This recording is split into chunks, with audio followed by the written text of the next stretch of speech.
Süni intellekt dediyimiz, yəni AI dediyimiz bir AI eksperti üçün nədir və bunun tarixi hara gedib çıxır? Bununla bağlı dinləmək istəyərdim. Təşəkkür edirəm Seymur bəy. Kifayət qədər geniş, belə deyək, bir sualdır. Ümumilikdə süni intellektə biz çox qısa bir izah verməyə çalışsaq, süni intellekt insan beyninə oxşar, düşünə bilən, real zamanda informasiyanı emal eləyərək məntiqli nəticələr əsasında qərarlar vermə bacarığı olan bir sistemdir.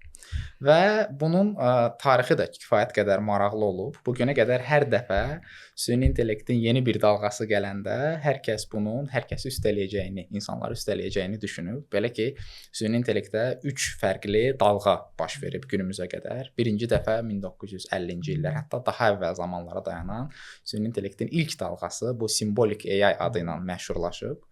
Və simbolik AI daha çox if-else based AI konsepsiyasıdır. Yəni burada əgər konsepsiyası ilə işləyən sistemlərdir, çoxlu sayda if logikləri və s. və bu yeni olaraq gələndə hər kəs bunun kifayət qədər yeni və hər kəsi üstələyə biləcək potensialda olduğunu düşünürdü.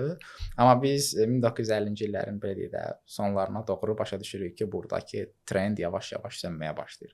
Və 1970-ci illər və həmin aralıqlarda search based AI-nin növbəti bir dalğası olaraq gəlir. Axtarış sistemləridir və digər belə deyək də bu konsepsiyadan gələn AI alqoritmlərdir. Bunlar A-star, D-star və digər alqoritmlərlə məşhurdular. Və bu da gələndə təsadüfi deyildir ki, yenə də insanlar bunun kifayət qədər potensialı böyük və insan gücünü və zəkasını üstələyə bilən bir sistem olduğuna inanırdı. Amma təcrübə və tarix göstərir ki, bu da digər trend kimi